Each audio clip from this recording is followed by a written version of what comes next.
मी सदानंद मोरे आणि आपणा सर्वांचं महाराष्ट्र मंथनमध्ये मनापासून स्वागत.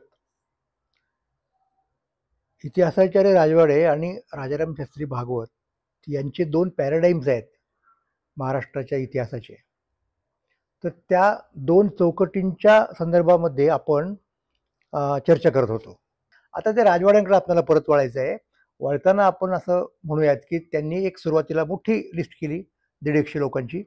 मग त्याला एक चाळणी गाळणी काय म्हणूयात ती लावली, आणखीन काही निकष कडक करून काटेकोर करून, आणि मग ते 40-50 पर्यंत संख्या आली. आणि आता त्याला शेवटची फेरी म्हणतो आपण, शेवटचा राऊंड म्हणतो, त्याच्यामध्ये किती म्हणजे अधिक काटेकोर निकष लावून किती लोक उरतात हे आपण पाहूयात. म्हणजे तो त्या काळातल्या महाराष्ट्राचा एक कोअर म्हणता येईल राजवाड्यांच्या पॉईंट ऑफ व्ह्यूने. मग आता इथे बघूयात आपण राजवाडे निकष काय सांगतात ते, आणि ते फार महत्वाचं आहे.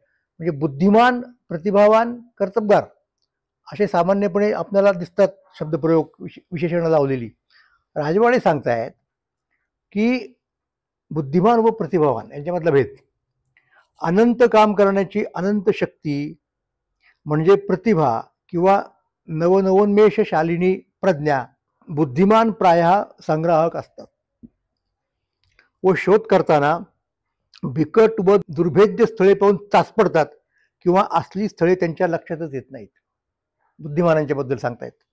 दुर्भेद्य व बिकट स्थळावर हल्ला करण्याची अनंत शक्ती प्रतिभावानाच्या ठायी असते. ती केवळ बुद्धिमानाच्या जवळ असत नाही. बिकट संकटाला जिंकून काबीज करण्याच्या ईर्षेत प्रतिभावान पुरुष प्रसंगी सर्वस्वाची आहुती सहज देऊन जातो.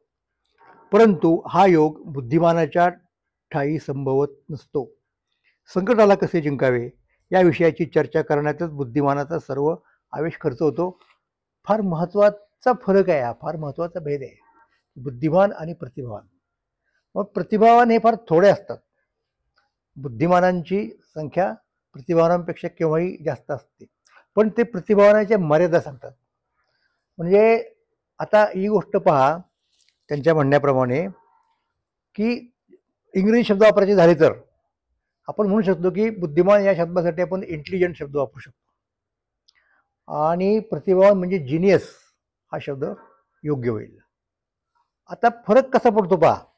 फरक असा आहे की बिकट व दुर्भेद्य स्थळे त्यांच्यावरती हल्ला, म्हणजे या ठिकाणी खरोखरचा हल्ला म्हणजे ती अचिव्हमेंट असते, ती इंटेलेक्च्युअल कॉम्प्रिहेन्शन असतं वगैरे वगैरे. ते बुद्धिमान करत नाही. बुद्धिमान करत नाही, ते बुद्धिमान हे संग्राहक असतात. आणि बिकट संकटाला जिंकून काबीज करण्याच्या भरामध्ये तो प्रतिभावंत असतो, तो स्वतःला झोकून देतो. तसं बुद्धिमान झोकून नाही देणार. बुद्धिमान कुठेतरी हातचं राखून, म्हणजे बुद्धिमानात खरं सांगायचं ना, म्हणजे आपण ज्याला आपण मिडल क्लास म्हणतो की नाही, ती एक मेंटॅलिटी बुद्धिमानाच्या ठिकाणी असते आणि ती प्रतिभावानाच्या ठिकाणी असत नाही, असं राजवाड्यांना साधारणपणे सुचवायचंय. संकटाला कसं जिंकावं याची चर्चा करण्यातच त्याचा सगळा आवेश खर्च होतो. आता एक उदाहरण मला आठवतं जे राजवाड्यांनी दिलेलं आहे. राजवाड्यांच्या याच्यात आलेलं आहे, म्हणजे उदाहरण नव्हे, पण त्यांचे जे शेवटच्या यादीत टिकणारे लोक आहेत त्यांच्यामध्ये एक लोकमान्य टिळक आहेत. आता लोकमान्य टिळक हे प्रतिभावान आहेत, निश्चितपणे आहेत. म्हणजे केवळ त्यांनी भगवद्गीतेचा अर्थ लावला वेगळा म्हणून ते प्रतिभावान अशातला भाग नाही. हा शेवटचा जो मुद्दा आहे ना, तो मला अधिक महत्वाचा वाटतो या संदर्भात. आणि त्याची एक गोष्ट मी तुम्हाला सांगतो. गोष्ट अशी आहे की डेक्कन कॉलेजमध्ये टिळक विद्यार्थी होते. टिळक होते, आगरकर होते, आणखीन बरेच त्यांचे सहाध्यायी होते. आणि ते गप्पा मारायचे कोणाच्या तरी खोलीमध्ये येऊन जेवणानंतर. तर असंच एक दिवशी सगळेजण असे बसले होते गप्पा मारीत. काय 5-10 विद्यार्थी असतील, मित्र होते एकमेकांचे चांगले. वरच्या मजल्यावरती होती त्यांची खोली. तर डेक्कन कॉलेजचं हॉस्टेल म्हणजे वसतिगृह. तर सहज चर्चा निघाली की समजा आपण इथे एवढे लोक आहोत आणि अचानक काहीतरी संकट आलं तर आपण काय करणार, म्हणजे कोण काय करेल. महत्वाचा मुद्दा आहे. तर पहा बरं का, बुद्धिमान आणि प्रतिभावान यांच्यामधला फरक आहे. तर प्रत्येकाने आपापला प्लॅन सांगितला की मी येऊ करीन, मी तेव करीन. काय असतील ते प्लॅन्स, ते सगळे पुढे आले. चर्चा चालू. शेवटी टिळकांचा नंबर आला की बळवंतराव तुम्ही काय करणार. टिळकांनी काय केलं असेल, टिळकांनी एका शब्दानेही या प्रश्नाचं उत्तर दिलं नाही. ते उठले, त्यांनी धोत्राचा कासा मारला आणि सरळ त्यांनी त्या वसतिगृहाच्या खिडकीतून खाली उडी मारली. हे प्रतिभावानाचं लक्षण आहे. तो प्रसंगी स्वतःला धोक्यात घालतो. मग त्यांनी हा नाही विचार केला संकट महत्वाचं आहे, म्हणजे महत्वाचं म्हणजे गंभीर आहे, त्याच्यातून सुटका पाहिजे, मग दुसऱ्या संकटात जरी आपण पडलो तरी हरकत नाही, ते कमी प्रतीचा असेल, हा जो निर्णय घ्यायचा यासाठी चर्चा लॉजिक चालणार नाही. तुम्हाला इतकी पटकन झालं पाहिजे. ते झटिती प्रत्यय ज्याला म्हणतो आपण, इंट्युशन, जिनियस सारखं काम आहे ते त्यांनी करून टाकलं, काही विचार केला नाही. आणि मग ते वरती आले, किंवा कदाचित ते बाकीचे विद्यार्थी गेले असतील पाहायला त्यांना काय झालं लागलं वगैरे, आणि विचारलं त्यांना तुम्ही असं काय केलं. ते म्हणले अरे हे काही विचार करण्याची वेळ आहे, काही चर्चा करण्याची वेळ आहे का, संकट आले की त्याला तात्काळ प्रतिसाद दिला पाहिजे. तर ही जी गोष्ट आहे ती प्रतिभावंताच्या ठिकाणी असते. आता इथे कुठलंही इंटेलेक्च्युअल हे नाहीये, लक्षात घ्या. काही त्यांनी ग्रंथ वाचलेला नाही, काही अनुमान केलेलं नाही, कृती करू शकतो प्रतिभावंत. बुद्धिमानाच्या मध्ये तशा प्रकारची कृती करण्याची क्षमता कमी असते. पण याचा अर्थ असा आहे का की बुद्धिमानाची काय म्हणत त्याला किंमतच नाही, किंवा समाजात त्याचा काही उपयोग नाही, किंवा तो एक कुणीतरी हास्यास्पद प्राणी आहे, असं अजिबात नाही. राजवाडे तेही स्पष्ट करतात. पहा कसं करतात की बुद्धिमान लोक कुचकामी आहेत, प्रतिभावंतांची मुख्य मदार असं का समजायचं काही कारण नाही. बुद्धिमान लोक कुचकामी आहेत असं समजायचं कारण नाही, कारण प्रतिभावंतांची मुख्य मदार तर बुद्धिमानावर आहे. काबीज केलेल्या वस्तूंची व्यवस्था लावणे, परिपोष करणे, ती जनतेला सुलभ करणे वगैरे अनेक उपयुक्त कृत्ये समाजात बुद्धिमान व्यक्तीच करीत असतात. हा भेद राजवाडे करतायत की त्यांची सुद्धा गरज आहे. आणि मग सांगायचा मुद्दा असा की आपल्याला दिसते की एखादा सायंटिस्ट आहे, म्हणजे न्यूटन, त्याला आपण जिनियस म्हणतो, आईन्स्टाईन आपण त्याला जिनियस म्हणतो. तर ही मंडळी जो शोध लावतात सगळं चित्रच बदलून टाकणारा शोध, हा प्रतिभावंताचा शोध आहे, ते येऱ्यागाबाळ्याचं काम नाही. पण एकदा तो शोध त्यांनी लावला ना की तो वेगवेगळ्या क्षेत्रांना तो लागू करायचा. हे काम जे वैज्ञानिक करतात ते बुद्धिमान आहेत. ते नवीन शोध नाही लावणार, लक्षात घ्या. नवीन सिद्धांत नाही मांडणार, पण आधीच जो काही सिद्धांत या नव्याने आणला गेला होता प्रतिभावंताकडनं, तो वेगवेगळ्या क्षेत्रांना कसा लागू होतो हे ते पाहणार. तर हा एक भेद आहे. आणि हे जे आहे ना, हे करताना तो जो प्रतिभावान आहे ना, तो कशाची पर्वा करत नाही. हा एक महत्वाचा मुद्दा राजवाड्यांनी सांगितला आहे. मग आता राजवाडे अगोदरचे जे लोक होते दुसऱ्या फेरीतले 43, अगदी काटेकोर आकडा सांगायचा झाला तर, त्या 43 मधून तिसऱ्या फेरीमध्ये फायनलमध्ये 7 लोकांची निवड करतात. म्हणजे 57च्या नंतर महाराष्ट्रामध्ये 1857 उठावानंतर महाराष्ट्रात तोपर्यंत म्हणजे 13पर्यंत 1913 पर्यंत जे लोक प्रतिभावंत वगैरे झाले त्यांच्यामध्ये, म्हणजे 57 म्हणूयात नको आपण, 1818 पासूनच जवळजवळ, त्यांच्यामध्ये खऱ्या अर्थाने प्रतिभावंत बेसिकली म्हणता येईल असे 7 लोक शेवटी राजवाड्यांना सापडतात. आणि ती यादी आपल्याला आज या ठिकाणी पाहिजे आहे. कोणते लोक आहेत हे पहा. की पहिल्या यादीमध्ये राजाराम शास्त्री भागवतांचं नाव वेदविद्या संशोधक म्हणून समाविष्ट होतं, दुसऱ्या यादीत नाही. नंतर राजाराम शास्त्र्यांची जी यादी होती, यादीच्या फॉर्ममध्ये त्यांनी मांडलेली नाही, पण ज्यांचा उल्लेख केला त्यांच्यामधील शंकर पांडुरंग पंडित, भांडारकर, तेलंग, जावजी दादाजी, महादेव मोरेश्वर कुंटे, टी माधवराव ही नावं चिपळूणकरांच्या दुसऱ्या यादीतही आलेली आहेत. आता चिपळूणकर पितापुत्र राजवाड्यांच्या दुसऱ्या यादीत सुद्धा आहेत, कृष्णशास्त्री आणि विष्णुशास्त्री. आता हे बघा, ह्या दोघांचं नाव किंवा या दोघांची नावं भागवतांच्या यादीत नाहीत. म्हणजे भागवत सांगायचा मुद्दा असा की खरं तर 85 म्हणजे त्यावेळेला चिपळूणकरांचं काम पुष्कळ झालेलं होतं. निबंधमाला आपल्याला कल्पना आहे, आणि मला असं वाटतं की ते नुकतेच गेलेलं सुद्धा असणार. मग अशा वेळेला त्यांचं नाव, त्यांचा दबदबा खूप त्या काळामध्ये होता, त्यांना भागवत त्यांच्या कर्तबगार लोकांच्या मध्ये समाविष्ट करत नाहीत. इतकंच नाही तर त्यांचे वडील कृष्णशास्त्री त्यांनाही करत नाहीत. पण राजवाड्यांच्या यादीमध्ये या दोघांचाही म्हणजे पितापुत्रांचा समावेश पहिल्या यादीत पण आहे आणि दुसऱ्या यादीत पण आहे, आणि त्यातल्या विष्णुशास्त्री चिपळूणकरांचा समावेश तिसऱ्या यादीत पण आहे. किंबहुना विष्णुशास्त्री चिपळूणकर हा राजवाड्यांचा वीक पॉइंट आहे. ते म्हणतात की एकच महात्मा आम्ही मानतो, तो म्हणजे विष्णुशास्त्री. जे डेक्कन कॉलेजमध्ये खूप मोठे लोक होते, म्हणजे टिळक सुद्धा होते, पण राजवाडे टिळकांना सुद्धा विष्णू शास्त्रींच्या एवढं मानायला तयार नाहीत, याची आपण या ठिकाणी नोंद करायला हवी. मग आता पहा, भागवतांनी जेव्हा उद्गार लिहिले तेव्हा विठ्ठलरामजी शिंदेचा उदय झालेला नव्हता, तो नंतर झाला. अंत्यजोद्धारक म्हणून राजवाड्यांच्या गणनेत ते 2 फेऱ्यांपर्यंत टिकलेले आहेत. पहिल्या फेरीत तर ते होतेच, पण दुसऱ्याही फेरीत आहेत, तिसरीत वगळले जातात. राजवाडे यांची ठाम खात्री आहे. पावर का ही सगळी यादी झाल्यानंतर, म्हणजे ती यादी सगळी तुम्हाला सांगतोच मी, पण त्या यादीचा समारोप करताना ते म्हणतात की जगातील कोणत्याही भावी चरित्र कोशात यापैकी बहुतेकांचा समावेश बिनतक्रार करता येईल. खात्री आहे त्यांना की जे 7 लोक आहेत ना, ते जगाच्या पाठीवर तुम्ही कुठेही जा, कुठलेही निकष लावा, कोणालाही सांगा यादी करायला ऑब्जेक्टिव्हली, या 7 जणांचा समावेश त्यांच्यात होईलच होईल अशी खात्री राजवाड्यांना आहे. आता हे 7 जण बघा, 43 पैकी 7 पहा बरं का. प्रतिभाशाली 1 नंबर, क्रमांक 1, सयाजीराव गायकवाड, बडोद्याचे अधिपती, की ज्यांच्या मातोश्रींचा उल्लेख आपल्याला कल्पना आहे राजवाड्यांनी पण केलेला आहे आणि भागवतांनी केलेला असेल, जमनाबाई साहेबांचा. सयाजीराव गायकवाड.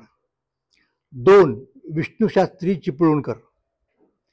3 महादेव गोविंद रानडे. 4 बाळ गंगाधर टिळक. 5 शंकर बाळकृष्ण दीक्षित. 6 अण्णासाहेब किर्लोस्कर. 7 गोपाळराव गोखले. ही राजवाड्यांची 7 नावं आहेत. आता यांच्यापैकी रानड्यांचं नाव हे भागवतांनी निश्चितपणे घेतलेलं आहे. आणि मी म्हणालो की टिळक काय किंवा आगरकर काय, गोखले काय, ही मंडळी काय भागवतांनी लिहिलं तेव्हा कार्यशील झालेली नव्हती पुरेशी, म्हणून त्यांचं नाव यायचा प्रश्नच उद्भवत नाही. नाव का आलं नाही असं विचारायचं झालं तर चिपळूणकरांचं का आलं नाही असा आपण प्रश्न निश्चितपणे उपस्थित करू शकतो आणि त्याची उत्तरं शोधण्याचा आपापल्यापरीने प्रयत्न करू शकतो. आता हे 7 लोक आहेत की नाही, त्यांना आपण राजवाड्यांचे सप्तर्षी म्हणून, म्हणजे सप्तर्षी ही कल्पना मला का सुचली की आपल्याकडे आहेत ना, म्हणजे पुराणांमध्ये आहेत, नंतर त्या ताऱ्यांच्या मध्ये सुद्धा आपल्याला सप्तर्षींची कल्पना आहे, म्हणजे प्रचलित आहे. तर तर सयाजीरावांचं नाव घेतात राजवाडे.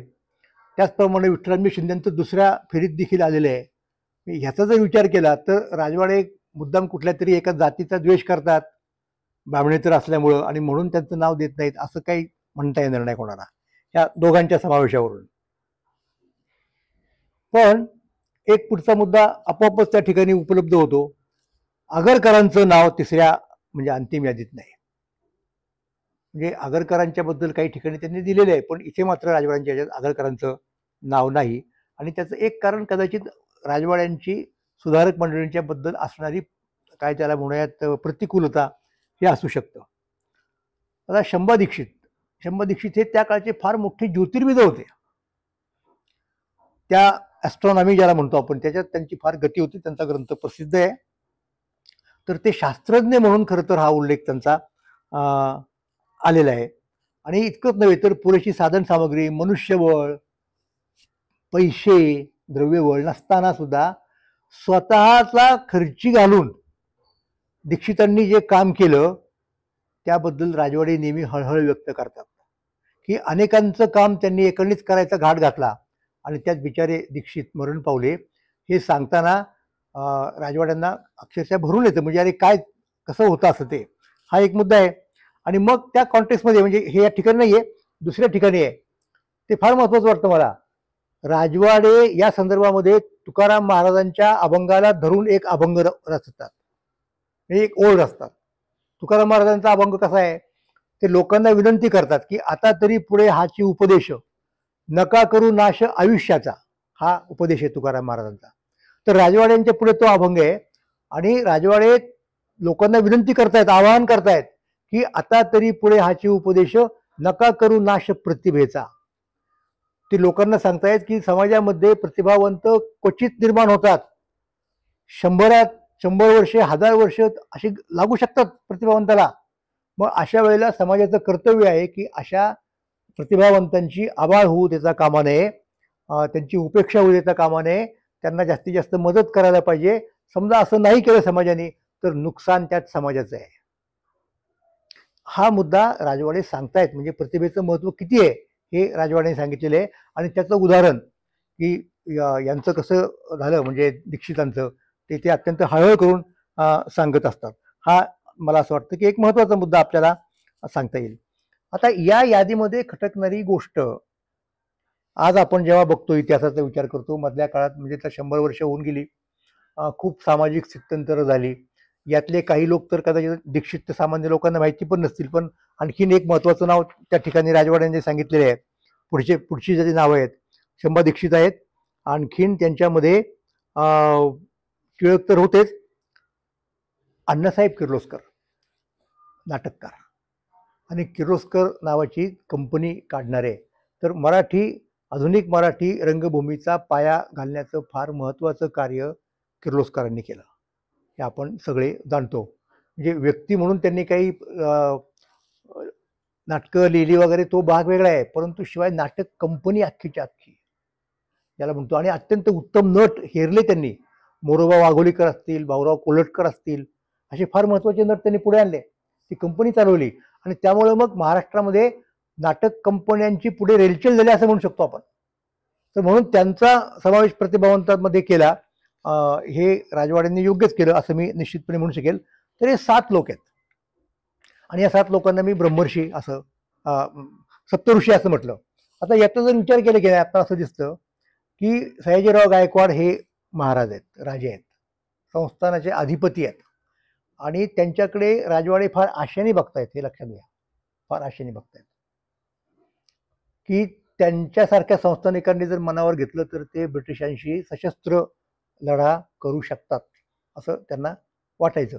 तर ते राजे या कॅटेगरीतले असल्यामुळे मी असं म्हणू शकेन की आता हे स्वतः सयाजीराव आणि उरलेली सहा मंडळी ही जातीने ब्राह्मण आहेत आणि हे राजे आहेत. म्हणजे नुसते मराठा किंवा क्षत्रिय म्हणण्यापेक्षा राजे आहेत. त्याच्यामुळं मला असं म्हणता येईल की 6 जण ब्रह्मर्षी आहेत यातले आणि 1 जण राजर्षी आहे.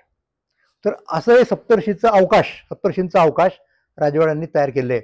आता याच्यामध्ये मी तर मला म्हणालो की नंतरच्या लोकांना म्हणजे आजच्या लोकांना खटकणारी, म्हणजे आजच्या म्हणजे काय फक्त मी असं नव्हे, याच्या अगोदर काही लोकांनी याचा उल्लेख केलेला आहे. उदाहरणार्थ डॉक्टर ए डी फडकेंनी याचा उल्लेख केलेला आहे की आज आपण ज्यांना खूप खूप खूप मानतो आणि अर्थात रास्तपणे मानतो, त्यांच्यामध्ये ज्योतिराव फुल्यांचं नाव अग्रगण्यत्वाने घ्यावं लागतं. ज्योतिरावांचं नाव या ठिकाणी राजवाडे घेत नाहीत. आता एक तर मुद्दा उघड आहे, एकूणच सुधारणावादी म्हणजे ते आगरकरांचंही नाव तिसऱ्या फेरीत गेलेलं नाही, लक्षात घ्या. जरी मोठे समाज सुधारक असले त्या काळात आणि त्यांचा प्रभाव असला तरी सुद्धा मग आगरकरांचं नाव जिथे जात नाही तिसऱ्या फेरीत, तिथे फुल्यांचं नाव त्यांनी पहिल्या फेरीत न घेणं हे ओघाने येतं. कारण त्यांना मुळातच ज्या लोकांना ब्रिटिशांच्या बद्दल थोडंफार कारणापुरतं का होईना जवळीक आहे वगैरे वगैरे, अशा लोकांच्या बद्दल राजवाडे अत्यंत यांनी बघतात. काय म्हणतात त्याला, कुठल्या भावाने बघतात, तिरस्काराने बघतात खरं सांगायचं म्हणजे. मग ज्यांची मिशनऱ्यांची जवळीक आहे वगैरे वगैरे. आणि अर्थात दुसरा एक मुद्दा आहे की चिपळूणकरांनी तर फुल्यांच्यावरती खूप टीका केलेली आहे. फुल्यांच्या गुलामगिरी ग्रंथाचं निमित्त करून त्यांनी फुले, त्यांची साक्षरता वगैरे वगैरे या शुद्धलेखन अनेक गोष्टींच्यावरती झोड उठवली. त्यामुळं अगदी साहजिक आहे की राजवाड्यांनी फुल्यांचं नाव न घेणं असं आपल्याला या संदर्भात म्हणता येईल. पण आता दुसरं मात्र मला उलगडलेलं आहे. मी आता याचं थोडंफार स्पष्टीकरण देऊ शकलो, पण राजाराम शास्त्र्यांनी सुद्धा 1885-87 काळामध्ये ज्योतिराव फुल्यांचं नाव घेतलेलं नाही. आता वस्तुतः राजाराम शास्त्री हे पूर्णपणे ब्राह्मणेतरांच्या बाजूचे आहेत, हे आपण पाहिलं म्हणजे कशी बाजू घेत आहेत. शाहू महाराजांना वेदोक्ताची चळवळ करायला प्रवृत्त करणारे हेच आहेत. अशा परिस्थितीत आणि फुल्यांचे शिष्य तिकडचे उतूरकडची जी मंडळी आहेत, डुमरे वगैरे, की जे ब्राह्मण पुरोहितांनी नाही जावं लग्न तरी चालेल, ते व्हॅलिड झालं पाहिजे कायद्याने म्हणून चळवळ करतायत, त्यांची पाठराखण करणारे आहेत भागवत, तरी सुद्धा त्यांना महात्मा फुल्यांचं नाव का समाविष्ट करावं असं वाटलं नाही त्यांच्या या सगळ्याच्यात. याचं मला नाही म्हटलं तरी थोडं आश्चर्य वाटतं. तर त्याचा आपल्याला खरं तर शोध घेतला पाहिजे. म्हणजे लोकांनी जरूर विचार करा, अभ्यासकांनी, की काय असेल याच्या पाठीमागचं कारण, आणि त्याची चर्चा निश्चितपणे होऊ शकते. म्हणजे मी निश्चित म्हणू शकतो की फुल्यांचा समावेश त्या काळच्या कर्तबगार प्रतिभावंत वगैरे लोकांमध्ये भागवतांनी काय किंवा राजवाड्यांनी काय केला नसला तरी त्याचा अर्थ फुले प्रतिभावंत नव्हते असं कोणीही घेऊ शकत नाही. उलट मी असं म्हणेन की राजवाड्यांनी जे स्पष्ट निकष सांगितले आहेत प्रतिभावंताचे, आणि त्या निकषाला उतरणारा माणूस कुठल्याही जगाच्या पाठीवरती कुठेही प्रतिभावंतच राहील, त्या सगळ्या निकषांना महात्मा फुले उतरतात आणि त्यांचा समावेश केव्हाही आपल्याला करावा लागतो. आता शेवटचा मुद्दा मी तुम्हाला सांगणार आहे आणि या ठिकाणी, आणि तो महत्त्वाचा मुद्दा आहे. महत्त्वाचा मुद्दा कसा आहे तो पहा, की राजवाडे महाराष्ट्राची इंग्लंडची आणि जगाची तुलना करतात या प्रतिभावंताच्या संदर्भात. त्यांनी गोळा केलेल्या आकडेवारीनुसार गेल्या 100 वर्षातील ब्रिटिश समाजात, म्हणजे 1913ची यादी आहे, आपण 100 वर्ष मागे जाऊ, व मराठा समाजात बुद्धिमत्तेचे प्रमाण 40ला 1 असे पडते. असेच गुणोत्तर जगातील बुद्धिमत्तेच्या सामान्य प्रमाणाशी काढले तरी मराठा समाजातील प्रमाण फार खाली आलेले दिसते. त्यावरील राजवाड्यांचा शेरा मननीय आहे. बुद्धिमान व कर्त्या जगात आपली किंमत नाही. म्हणजे एकूण जगाच्या पाठीवरती आपण कुठे आहोत ह्याचं आत्मपरीक्षण करतात राजवाडे. 100 वर्षापूर्वी सगळ्या भारत खंडाचे साम्राज्य करण्याची महत्वाकांक्षा बाळगणारे आपण, येस, पेशवाईच्या उत्तरार्धामध्ये ज्या प्रकारे महाराष्ट्राचं म्हणजे स्वराज्याचं साम्राज्य झालं होतं याच्याबद्दल आपण बोललेलो आहोत आणि वेळोवेळी बोलू सुद्धा. तर 100 वर्षापूर्वी सगळ्या भरतखंडाचे साम्राज्य करण्याची महत्वाकांक्षा बाळगणारे आपण इसवी सन 13 मध्ये केवळ निर्माल्यवत ठरलो. महाराष्ट्रात बुद्धी व प्रतिभा यांचा ऱ्हास गेल्या 100 वर्षात बेसुमार झाला. पारतंत्र्य आल्यामुळं काय झालं तर आपल्यामधल्या बुद्धिमत्तेचा आणि प्रतिभेचा ऱ्हास झाला. म्हणून आता लोकमान्य टिळक उदाहरणार्थ स्वराज्याला का प्राधान्य देत होते याचं एक हे कारण आहे. ते राजवाडे ते जोडत नाहीत स्पष्टपणे, पण हे आपण निश्चितपणे म्हणू शकतो. आणि अर्थात की त्याच्या पुढे जाऊन ते म्हणतात की ज्ञानाच्या आणि कार्यकर्तृत्वाच्या 25-30 शाखा सांगतात राजवाडे, आणि त्यातल्या कितीतरी क्षेत्रात आपल्यापैकी कोणाचाच वावर नाही. हे आता 7 जण घेतले तर, आणि संख्या तर पुष्कळ आहे, 30-35 आहे, त्यामुळे आपण मागे पडतोय हे त्यांना सांगायचं आहे. म्हणजे हे जे जे आहे त्याचं त्यांनी चित्र मांडलं, पण ते चित्र काही केवळ त्यांना स्टॅटिस्टिशियन ते होते आणि काहीतरी संख्याशास्त्रीय सांगून लोकांना चकित करायचं होतं अशातला भाग नाही. त्याचं इम्प्लिकेशन काय आहे या व्यस्त गुणोत्तराचं हे ऐका शेवटी, आणि तिथे आपण थांबणार आहोत. राजवाडे म्हणतायत की 1913 कसोशीने काम करणाऱ्या पाश्चात्य राष्ट्रांशी आपली गाठ पडली आहे. तीच आपला निभाव लागावायचा म्हणजे त्या राष्ट्रा इतक्या किंबहुना त्याहून जास्त कसोशीने व शास्त्रीय पद्धतीने आपण कामाला लागले पाहिजे. टंगळमंगळ करून भागणार नाही. असं ह्या लोकांचं सतत अंतःकरण काहीतरी करायला पाहिजे, काहीतरी व्हायला पाहिजे असं चाललं होतं. आणि त्या चालण्याच्या भरामध्ये त्यांच्याकडनं चुकाही झाल्या. आपण जेव्हा 100 वर्षांनी त्यांचा विचार करतो तेव्हा त्यांच्या चुका सांगायच्या नाही अशातला भाग नाही, पण त्या चुकांचं जास्त भांडवल न करता त्यांनी चांगल्या गोष्टी ज्या काही सांगितलेल्या आहेत ना त्या आपण घ्यायला पाहिजेत. धन्यवाद.